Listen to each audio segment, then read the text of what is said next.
우리가 지난주 말씀에서 하나님께서 빛과 어둠을 창조하셨다라는 말씀을 살펴보았습니다. 빛을 낮이라 그리고 어둠을 밤이라 칭하시며, 하나님께서 빛과 어둠을 만드시고 난 다음에 뭐라 말씀하십니까? 보시기에 좋았더라. 한 점 오차도 없이 가장 완벽하게 만들어졌다라는 의미가 보시기에 좋았더라라는 말씀인데, 그런데 지금 자연 만물을 바라보면 여러분들 어떤 생각을 하십니까? 특별히 이제 우리가 하나님의 형상으로 창조된, 오늘 말씀에서 살펴보겠지만 피조물인 인간을 바라볼 때 여러분들은 어떤 생각을 하십니까? 당장 뭐 내 주변에 있는 사람만 보더라도 여러분 어떤 생각이 드십니까? 아이고 저 왼수들, 죽이 놈들, 응? 아, 저놈도 어떻게 그런 생각들이 가끔 하게 되죠. 그런데 오늘 말씀을 통해 그런 생각들을 조금 뒤집어 버리는 그런 시간들이 되었으면 좋겠습니다. 오늘 말씀을 간략하게 살펴보면 하나님께서 이제 빛과 어둠을 만드신 둘째 날, 첫째 날 이후에 뭐 하늘의 별과 달과 해와 달과 별을 만드시고 하늘의 궁창을 만드시고 땅과 바다를 만드시고 그 안에 모든 동물들을 그리고 물고기들을 새들을 가득 채우시죠. 그리고 그 모습을 보며 오늘 말씀에도 반복적으로 뭐라고 말하고 있냐면 보기에 좋았더라라고 말씀하시는데, 그런데 이전 말씀과는 조금 다르게 이 창조의 모든 과정들이 다 완성되고 난 이후에 하나님께서는 또 다른 단어를 사용해서 이 창조를 표현하십니다. 그 단어가 뭘까요? 보시기에, 그렇죠, 심히 좋았더라. 하나님께서 만드신 이 창조 세계를 바라볼 때 하나님께서는 심히 좋았더라라고 말씀하시는 겁니다. 그만큼 완벽했다라는 거죠. 그런데 제가 들어오면서 이 완벽했던 세계가 깨어지기 시작했습니다. 최근 저희 둘째 아들 예담이가 외모에 신경을 쓰기 시작을 했습니다. 이게 유치원에서 이게 친구들이 우리 예담이 보시면 덩치가 크지 않습니까? 또 엄청나게 많이 먹습니다. 그래서 가끔 어떤 친구들이 예담이 보고 야 너 뚱뚱해 이렇게 말할 때가 있습니다. 그래서 예담이가 이 뚱뚱하다는 말을 집에 딱 듣고 오면 저희 집에나 저나 저희 아내나 저희 고사님한테 질문을 하는 거죠. 할머니 나 뚱뚱해? 아빠 나 뚱뚱해? 그렇게 말하면 저희는 뭐라고 말하겠습니까? 아니야, 넌 귀여워, 사랑스러워, 너는 이건 살이 아니라 근육이야, 너는 근육맨이 될 거야, 이런 말로 이제 아들을 위로하기 시작합니다. 이런 말들을 계속 하다 보니까 예담이가 뭐라고 말하냐면 맞지, 아빠 나 안 뚱뚱하지, 나 근육맨이지, 이렇게 말을 하기 시작하는 거죠. 부모의 눈에는 자식은 눈에 넣어도 아프지 않은 존재입니다. 그런데 다른 사람들에는 그렇게 보이지 않을 수도 있죠. 살아온 방식, 환경과 그 아이들이 바라보는 관점이 다르기 때문에. 네, 그렇습니다. 우리는 어릴 때부터 누군가를 평가하는 환경 속에서 자라왔기 때문에 날마다 누군가를 평가하고 나의 기준대로 이 사람들을 평가하는 거죠. 그런데 아까 나눴던 말씀처럼 하나님이 이 땅의 모든 것들을 만드셨을 때 보시기에 좋았더라, 심히 좋았더라라고 말씀하셨습니다. 한마디로 우리가 하나님께서 만드신 피조물들을 바라보며 우리가 평가할 수 있는 것은 아무것도 없다라는 거죠. 그러면 우리가 아무것도 평가하지 않는 하나님께서 보시기에 심히 좋았더라라고 말씀하시는 그 상태로 우리가 세상을 바라보기 위해서는 어떻게 해야 되겠습니까? 본연의 하나님께서 우리를 만드신 목적에 따라 하나님의 형상대로 우리가 회복되어지는 것이 중요하죠. 저희가 작년에 이 칠천도에 있는 대곡교회라는 곳으로 우리 간사님과 우리 다영쌤과 함께 저희 아내와 함께 아이들과 이제 천문학 강의를 이렇게 다녀왔습니다. 여러분 토성 보신 적 있으십니까? 토성. 네, 뭐 인터넷에 토성이라 치면 토성에 대한 사진들이 엄청 많이 나오지 않습니까? 그런데 저희가 실제적으로 토성을 천체만환경으로 한번 본 적이 있습니다. 너무 멀리 있다 보니까 이 망원경으로 봐도 진짜 요만한 점에 이 짝대기 하나, 네, 있는 그냥 볼품 없어 보이는 모습인데, 그런데 저 멀리 보이는 별을 우리가 직접 눈으로 볼 수 있다는 그 신비는 참으로 놀라운 것 같습니다. 그런데 그 토성을 가까이서 보면 아주 아름다운 모습으로 비춰지는 거죠. 또 그 밖에도 하나님의 이 창조의 솜씨를 드러내는 곳이 참 많이 있습니다. 저는 개인적으로 두 곳을 가고 싶습니다. 꼭 보고 싶은, 죽기 전에 보고 싶은 두 가지가 있는데, 첫 번째가 뭐냐면 아이슬란드의 오로라, 하늘과 땅이 맞닿아 있는 이 지대에 오로라가 아주 예쁘게 이렇게 하늘하늘거리면서 하늘에서 막 내려오는 강선처럼, 레이저 강선처럼 보이는 자연이 만들어낸 아름다운 풍경을 보는 게 제 평생의 소원이고, 두 번째로 가보고 싶은 게 뭐냐면 스위스입니다. 알프스 산맥, 강활하게 펼쳐져 있는 그 대자연 앞에 하나님의 창조의 영광을 바라보고 창조의 능력을 바라보며 압도적인 자연 앞에 한번 서보고 싶습니다. 여러분, 이런 압도적인 자연 앞에 인간이 서 있으면 어떤 생각이 들까요? 예수를 믿기 전과 믿고 난 이후의 모습이 다르죠. 반응이 달라지는 겁니다. 예전에는 그냥 예쁘네, 뭐 그렇지, 그냥 뭐 자연이지, 그냥 뭐 다 그런 거지라고 생각했는데, 우리가 하나님을 믿고 지난주 살펴본 창세기 1장 1절의 말씀이 믿어지기 시작하면 이 말씀을 우리가 품고 있으면 어떻게 됩니까? 하나님께서 만드신 이 자연이 얼마나 위대한지 아름다운지 우리가 알 수 있다라는 거죠. 사실 우리는 하나님 믿기 전만 하더라도 자연에 대해서 큰 감동을 받지 못합니다. 그냥 예쁘다 정도지만 압도적인 그 창조물 앞에서는 우리가 하나님을 찬양할 수밖에 없는 거죠. 여러분, 하나님께서 이 땅을 창조하셨다라는 사실을 믿으십니까? 그렇다고 한다면 이 창조의 하이라이트가 바로 오늘 본문 말씀인데, 오늘 본문 말씀 26절 27절 말씀 우리 함께 읽어보도록 하겠습니다. 우리 26절 27절입니다. 우리 함께 읽겠습니다. 하나님이 이르시되 우리의 형상을 따라 우리의 모양대로 우리가 사람을 만들고 그들로 바다의 물고기와 하늘의 새와 가축과 온 땅과 땅에 기는 모든 것을 다스리게 하자 하시고, 하나님이 자기 형상 곧 하나님의 형상대로 사람을 창조하시되 남자와 여자를 창조하시고. 이 말씀의 하이라이트가 뭘까요?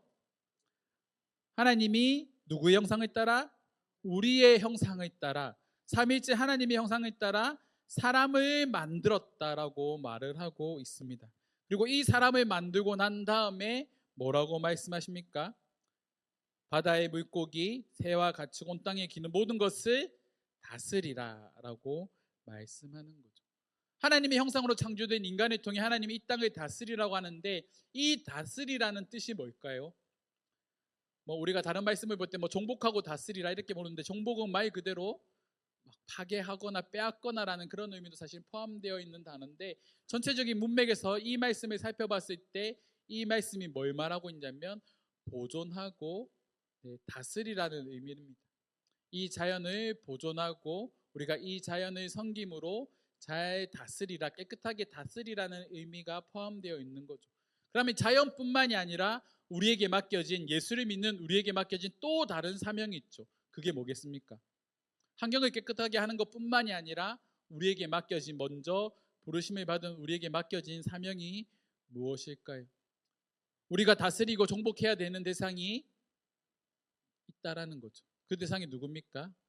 아직 예수를 알지 못하는 사람들, 우리 주변에 있는 직장에서나 우리가 만나는 친한 지인들이나 가족이나 하나님의 형상을 아직까지 회복하지 못한 그 사람들도 우리의 사명의 대상 중에 하나라는 겁니다. 피조물도 다스릴 뿐만이 아니라 그 사람들도 우리가 섬기고 보존하고 하나님께로 나아올 수 있는 그 역할을 우리가 잘 해야 한다라는 거죠. 왜 그렇게 해야 될까요? 다른 피조물들은 그냥 하나님께서 있으라 말씀만 하셨습니다. 있으라, 그렇게 말씀만 하시면서 창조하신 거죠. 그런데 하나님께서 사람을 만드실 때는 더 많은 노력들을 하십니다. 어떤 노력들을 하실까요? 하나님께서는 사람을 어떻게 빚으십니까? 흙으로 빚으셨다라고 말을 하고 있죠. 인간만큼은 하나님께서 직접적으로 개입하셔서 만들었다고 말을 하고 있습니다. 흙으로 사람을 빚으시고 그 코에 생기를 불어넣어서 생명이 되게 했다라고 말하는데, 이 생명이 되었다라는 것은 혼과 유구가, 영혼과 육체를 가진 그런 존재로 하나님이 창조하셨다라는 겁니다. 하나님은 영이시죠. 하나님과 동일한 영을 가진 그러니까 피조물을 인간을 창조하셨다라는 겁니다. 그게 바로 하나님의 형상인 거죠. 다른 피조물들은 뭐 예전에 이게 설교를 준비하면서 환경과 관련된 영상들을 찾아보다가 인간이 환경을 파괴하는 그런 영상들을 봤습니다. 되게 짧은 한 2분 정도 되는 웹툰인데 어떤 사람이 길을 걷어가다가 벌레가 보이면 벌레를 이렇게 발로 밟아서 죽입니다. 그리고 또 길을 걸어가다가 닭이 보이면 닭의 목을 비틀어서 그 안에 화학 성분 같은 걸 넣어서 닭을 이렇게 살이 찌워서 키워서 이제 치킨을 만들어 먹고, 길을 걸어가다가 양의 목을 잘라서 양의 털옷을 벗기고 뭐 옷을 만들고 막 그렇게 하면서 하는 영상인데, 이 영상을 보면서 무슨 생각을 했냐면 우리가 하나님께서 만드신 이 피조물들을 우리가 어떻게 한다고요? 파괴한다라는 거죠. 그런데 우리가 동물을 죽이거나 하는 것들은 지금 우리가 살아가는 세상에 동물들을 먹도록 하나님께서 허락하셨으니까 용인되어지지만, 유일하게 용인되어지지 않는 누군가를 죽이는 행위, 생명을 죽이는 행위가 금지되는 것이 누굽니까? 사람인 겁니다. 이 사람은 절대로 죽이지 말아야 되는 거죠. 왜 죽이지 말아야 됩니까? 이 사람이, 모든 사람이 하나님의 형상으로 창조된, 하나님께서 생명을 불어넣은 바로 피조물이기 때문입니다. 그래서 우리는 다른 사람을 바라볼 때 그 사람을 바라보면 어떤 생각을 해야 됩니까? 저 사람도 하나님의 형상이야. 하나님이 특별한 존재로 만들었어. 하지만 그들이 아직 예수를 믿지 않아서 그들은 지금 망가진 상태야 라고 인식하는 게 중요한 거죠. 그래서 우리가 다른 사람들을 바라볼 때 그들을 긍휼히 여기고 그들 안에 있는 하나님의 형상을 바라볼 수 있도록 노력해야 되는 겁니다. 또 한번 잠깐 예담이 얘기를 하자면, 지난주인가 우리 예담이 졸업식이었습니다. 졸업식 행사를 하고 있는데 아이들이 뭐 발표도 하고 뭐 노래도 부르고 여러 가지 행사들이 진행하면서 대부분 부모님들은 뭘 보고 있겠습니까? 자기 자녀들을 다 보고 있겠죠. 근데 유독 제 눈에 들어온 두 아이가 있었습니다. 한 아이는 하반신을 쓰지 못하는 아이입니다. 그래서 이 아이는 휠체어를 타고 있습니다. 다른 아이들은 상장을 받으러 이렇게 당당하게 막 걸어서 나오는데, 이 아이는 도우미 선생님의 부축을 받아서 도우미 선생님이 이 양 겨드랑이에 팔을 끼고 이 아이들을 꼭 잡아서 지탱할 수 있도록 해주는 거죠. 그리고 그 아이가 선생님의 도움을 받아 이렇게 졸업장을 받는데 그 모습이 너무 뭉클했습니다. 그리고 그 다음 반에 있는 다른 아이는 우리가 소위 말하는 느린 학습자 아이입니다. 뭐 겉으로는 되게 멀쩡해 보이지만 혼자서 혼잣말을 많이 하고 돌발 행동을 하는 느린 학습자 아이인데, 이 두 아이가 눈에 들어오는 거죠. 그런데 이 아이 중에 휠체어를 타고 있는 아이가 예담이랑 같은 반입니다. 그래서 제가 집에 돌아와서 물어봤습니다. 예담아, 너는 그 친구 이름이 정확하게 기억이 나지 않지만 만약에 뭐 원정이라 하면, 예담아 너는 원정이하고 잘 놀아줘 라고 이렇게 말했을 때 예담이가 그런 말을 하더라고요. 아빠 나 잘 놀아줘. 나 걔랑 베스트야. 나 걔랑 친해 라고 말을 하는 겁니다. 선입견 없이 이 아이가 장애를 가지고 있는 아이들을 바라보며 함께 놀고 친구라고 고백하게 되는 거죠. 그런데 이 아이가 크면 어떻게 되겠습니까? 어른이 되면 우리는 그런 대상들을 바라볼 때 긍휼하게 여기는 마음들도 어느 정도 품고 있지만 나랑 상관없는 사람들이라고 여길 때가 참 많이 있는 거죠. 근데 우리 안에 하나님의 형상이 회복되어지면 우리 주변에 있는 뭐 조금 몸이 불편하거나 도움이 필요한 사람들을 바라볼 때 그들 안에 있는 하나님의 형상을 바라보게 되고, 그들도 또한 우리가 섬겨야 되는, 사랑으로 품어야 되는 대상으로 우리가 고백할 수 있게 되는 겁니다. 이런 관점을 가지고 우리가 세상을 바라보는 거죠. 제가 위기 청소년 아이들 만나고 노숙인을 돌볼 때도 동일한 마음을 가지고 그렇게 품었습니다. 우리가 오늘 읽었던 31절 말씀에 보면 하나님은 모든 피조물들을 다 만드시고 이렇게 말씀하시죠. 보시기에 심히 좋았더라. 완벽했다라는 겁니다. 가장 아름다운 모습이었다라는 거죠. 우리가 믿음을 가지게 된다라는 건 세상을 그와 같은 관점으로, 누군가를 그와 같은 관점으로 바라보는 겁니다. 저 사람도 하나님 보시기에 심히 좋은 존재로 자, 만들어줬구나. 이 생각을 우리가 먼저 회복하는 것이 중요합니다. 그렇다고 한다면 이런 믿음을 우리가 가지고 난 다음에 하나님께서 우리에게 맡기신 사명이 있는데, 바로 하나님은 우리를 이 시대에 파수꾼으로 부르셨다라는 거죠. 파수꾼은 어떤 사람입니까? 관리하는 사람, 지켜주는 사람이죠. 제가 최근에 읽고 있는 책이 제롬 데이비드 셀린저의 호밀밭의 파수꾼이라는 책입니다. 이 책의 주인공인 홀들이라는 아이가 있는데, 이 아이는 고등학생입니다. 근데 이 학교를 다니다가 이 아이는 소위 말하는 잘 나가는 조금 탈선을 한 까져 보이는 그런 아이입니다. 담배도 피고 술도 마시고 탈선을 하는 아이입니다. 근데 이 아이가 이런 행동을 하기 시작했던 게 뭐냐면, 학교 안에서 비춰지고 있는 학교의 부도덕한 모습 때문입니다. 선생님들의 이기적인 모습들, 이중적인 모습들, 아이들의 그런 이중적인 모습들. 이 책에 보면 학교 안에 일어나고 있는 학생들의 성적인 문제뿐만이 아니라 온갖 그런 이야기들이 책 서론에 다 나오고 있습니다. 그래서 이 아이는 이 학교에 더 이상 있지 못하겠다고 생각하면서 학교에서 이제 계속 사고를 치니까, 학교가 싫어 사고를 치니까 퇴학 통지를 받게 됩니다. 그래서 이 아이가 어디로 가냐면 뉴욕을 가게 되는 거죠.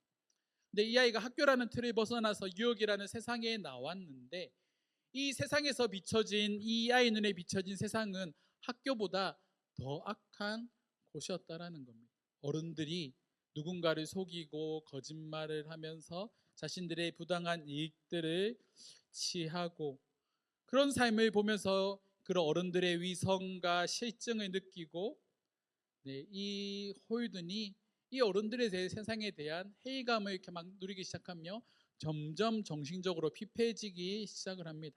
그렇게 뉴욕에서 방황하고 살고 있다가 갑자기 자신의 동생이 보고 싶어서 집으로 돌아왔습니다. 자신의 여동생인 피비가 있는 집으로 돌아왔는데, 아직까지도 이제 부모님이 이 홀든이 가출해서 돌아왔다는 사실을 모르기 때문에 몰래 숨어 들어왔죠. 그리고 이제 이 여동생인 피비가 홀든에게 물어봅니다. 오빠는 꿈이 뭐야?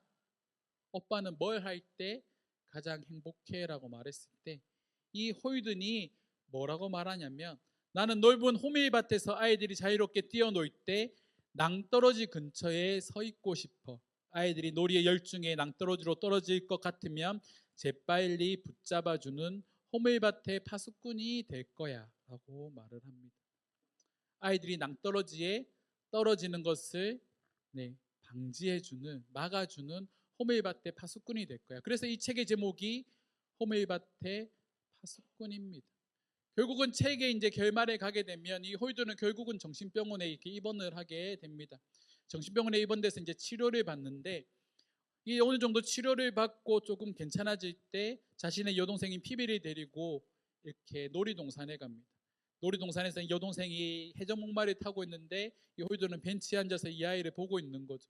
그때 갑자기 비가 내리기 시작합니다. 비가 내리는 벤치에서 홀든이 이 해적목마를 타고 있는 피비의 모습을 보는데, 이 피비가 웃으면서 해적목마를 타고 있는 그 모습을 보며 조금씩 마음이 회복되기 시작하는 거죠. 그리고 자신이 마치 꿈꿔왔던 호밀밭의 파수꾼이 된 것처럼 이 피비를 보호하고 있는 듯한 느낌을 받기 시작하며 다시 회복이 되는 이야기가 호밀밭의 파수꾼입니다. 우리의 역할도 그와 같은 거죠. 하나님께서는 우리를 이 땅 가운데 파수꾼으로 부르셨습니다. 이 땅은 조금만 발을 잘못 내디디면 이 낭떠러지와 같은 절벽으로 떨어지는 상황들이 너무나도 많이 연출이 됩니다. 그래서 사람들이 지금 어떻게 살고 있습니까? 우리가 그런 삶을 산다라고 말을 하죠. 벼랑 끝에 살고 있다. 정말 많은 것들이 발전하고 지금 AI가 이렇게 개발되고 나면서 엄청나게 큰 성장들이 계속해서 이뤄가고 있지만, 사람들은 여전히 절벽 끝에 서 있는 낭떠러지와 같은 삶을 살아가고 있다라는 겁니다. 그런 사람들을 지켜줄 수 있는 존재가 필요한데, 그 존재가 누구일까요? 바로 하나님의 형상으로 부름받은 저와 여러분이라는 겁니다. 믿음의 사람이라는 거죠. 하나님께서 보시기에 심히 좋았더라고 말씀하신 그 모습으로 회복해야 되는 그 숙제를 맡은 우리가 이 땅 가운데 빛이 되어 살아갈 때, 하나님께서 보시기에 심히 좋았더라라는 그 창조, 이 피조물이 다시 회복되는 역사가 우리 가운데 일어날 줄 믿습니다. 마태복음 5장 14절 말씀에 보면 이렇게 말합니다. 우리 함께 볼까요? 함께 읽겠습니다.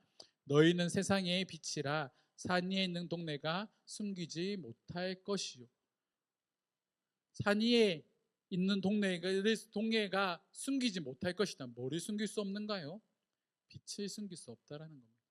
아무리 짙은 어둠도 빛을 숨길 수 없다라는 거예요. 그런데 하나님은 우리를 이 땅 가운데 빛으로 부르셨다는 겁니다.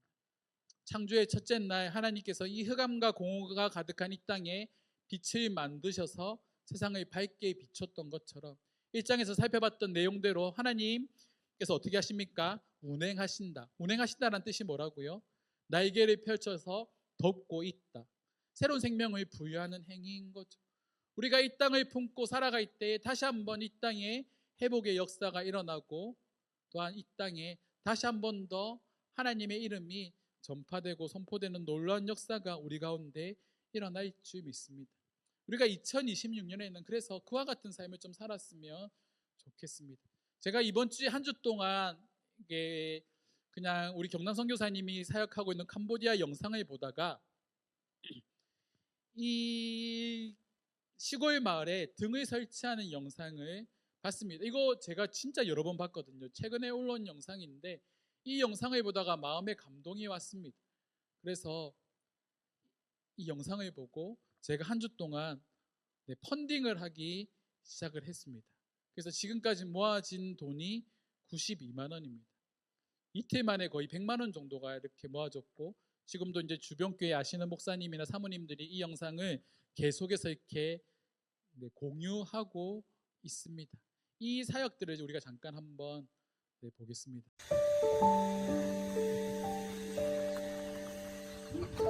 캄보디아 어느 시골 마을. 이 마을에는 밤에 빛이 없습니다.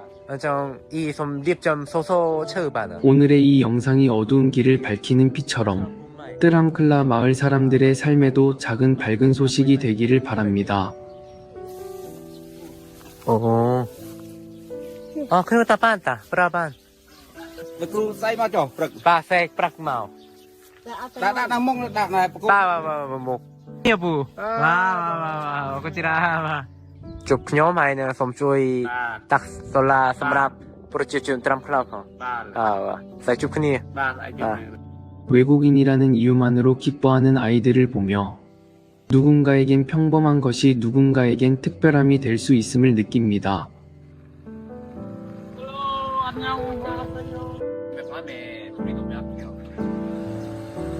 네, 오늘은 저희는 드람클라 마을에 솔라등을 설치하러 갑니다. 밤에 빛이 없는 삶이 처음에는 제게 크게 와닿지 않았습니다. 저희 선임 선교사님이신 김정민 선교사님이 이제 마을 사역을 오래 하셨는데 마을 길이 너무 어둡다 보니까 주변 마을에 솔라를 설치해주고 있습니다. 밤에 어두운 그 현장은 생각보다 큰 불편함으로 다가왔습니다.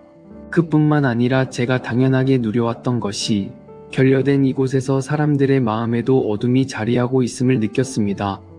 네, 솔라는 하나에 15달러입니다. 15달러이고 이제 솔라를 설치하기 위해 기둥이 필요한데 기둥 같은 경우에는 저희가 솔라를 두 개를 준비해서 하나는 이제 마을길로 비추고 하나는 이제 가정집으로 비추도록 설정을 하고 있습니다. 그래서 이제 그 가정에 달아줄 때 나무나 이런 거는 좀 직접 구해달라고 얘기를 하고 있고요. 그래서 따로 나무 비용은 들어가지 않고 마을 사람들도 그저 받는 데서 멈추지 않고 마을을 돕는 일에 함께 손을 맞잡고 나아갑니다. 도움을 주고 받는 관계를 넘어 마을 사람들과 함께 같은 방향으로 천천히 걸어갑니다. 하지만 우리가 할 수 있는 일에는 분명한 한계가 있고 이들의 마음을 채우는 일은 하나님께 맡길 수밖에 없음을 깨닫습니다. 아무래도 밤에 길이 어둡다 보면 마을 사람들이 집 밖으로 잘 나오지 않는데 이제 솔라를 설치하고 나니까 길에도 좀 나와서 산책도 하시고 여러 가지 활동을 많이 하시는 것 같습니다. 이제 솔라를 설치하다 보면 많은 분들이 이제 자기 집 앞에도 솔라를 달아달라고 요청을 많이 하십니다. 근데 이제 상황이나 여건이 다 달아드릴 수가 없기 때문에 그 부분을 잘 거절해야 되는 부분이 있는데 이 거절할 때 좀 좀 마을 사람들 기분이 나쁘지 않게 마을의 공공을 위한 사역이다 보니까 이런 부분을 좀 잘 이야기를 할 필요가 있는 것 같습니다. 그래서 누구 하나 이렇게 기분 나쁘지 않고 좋은 마음으로 이 솔라 다는 일들을 해 나갈 수 있게 하는 게 저희 달아주는 사람의 역할이지 않을까 싶습니다. 어두운 밤길을 밝히는 태양광 전등처럼 이 마을 사람들의 삶에도 밝은 빛이 비추기를 소망합니다. 그 빛이 그분들의 발걸음을 인도하고 삶을 더 안전하게 감싸주기를 바랍니다. 쉽게 채워지지 않을 것 같던 그분들의 마음에도 언젠가는 기쁨이 가득 채워지는 날이 오기를 바랍니다. 그분들의 삶과 우리의 삶 사이에는 여전히 큰 거리감이 있지만 진정한 이웃으로 함께하며 함께 웃는 가족이 되기를 원합니다. 가족이기에 마을 분들의 삶을 돌아보고 조금 더 안전한 일상을 함께 만들어 가고자 합니다. 한국에 계신 많은 분들의 도움 덕분에 이 사역을 차근차근 이어가고 있습니다. 그 마음들이 모여 이 마을에 필요한 일들을 가능하게 하고 있습니다. 네, 솔라가 세워지고 마을 사람들이 기뻐하는 모습을 보면서 저도 마음이 같이 기쁘고요. 또 밤에 이렇게 밝은 마을길을 보니 아이들이 자전거도 타고 산책하는 그 모습이 너무 보기 좋아가지고 정말 마음이 뿌듯한 것 같아요. 그래서 앞으로도 계속해서 이렇게 길을 밝혀 나갈 수 있으면 좋을 것 같다라는 생각을 했습니다. 내 이웃을 내 자신과 같이 사랑하라. 마태복음 22장 39절. 멀리 있어 보였던 이웃이 함께 걷고 함께 웃으며 가족이 되어 가는 과정 속에서 우리는 오늘도 이 사랑의 의미를 조금씩 배워갑니다.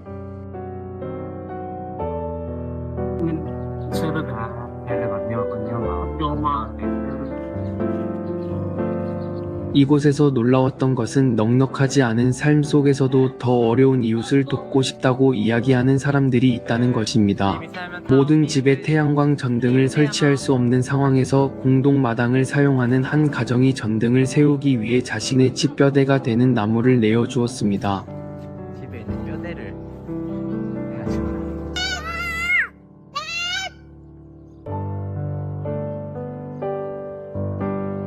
빛 하나로 이 마을의 모든 문제를 해결할 수는 없습니다.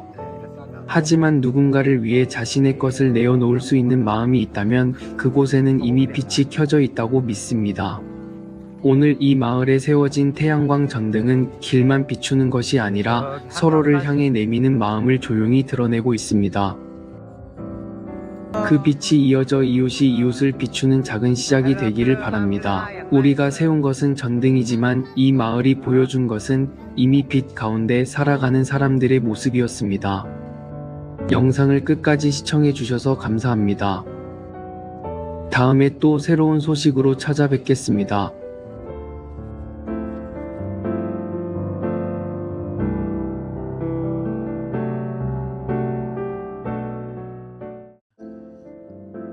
실제적으로 경남 선교사님이 사역하고 있는 뜨랑클라 마을에 가면 길이 어둡습니다. 전등이 없어서. 그리고 이 사역들이 점점 더 깊은 시골로 들어가기 때문에 그 가는 길목이 너무 어두운 거죠.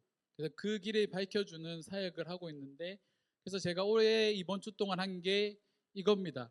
캄보디아 시골길을 밝히는 빛 해서 이제 저희가 함께하는 분들을 이만큼 모았습니다.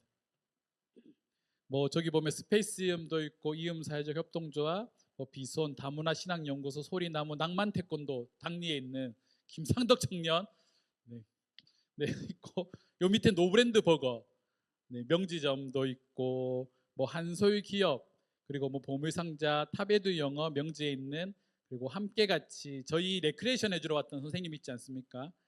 거기랑 정성 클린이랑 또 있고, 제주 떡집 더함, 고양진 돼지국밥, 소나기 컴퍼니, 홍성생 미술 사지사, 이분들이 이번 한 주 동안 저에게 헌금들을, 펀딩 금액을 보내주신 분들입니다. 그래서 지금 92만 원 정도 이렇게 모았고, 참 감사하게 한 분이 제가 캄보디아를 간다면 네, 캄보디아 왕복 비행기 티켓을 해주겠다라고 이렇게 약속을 해서 돈이 조금 더 모아지면 네, 한번 캄보디아에 이 솔라 등을 설치하러 한번 다녀올까도 생각을 하고 있습니다. 우리가 2026년에 해야 할 일이 네, 그와 같은 것 같습니다. 이 프로젝트의 이름이 라이트온입니다.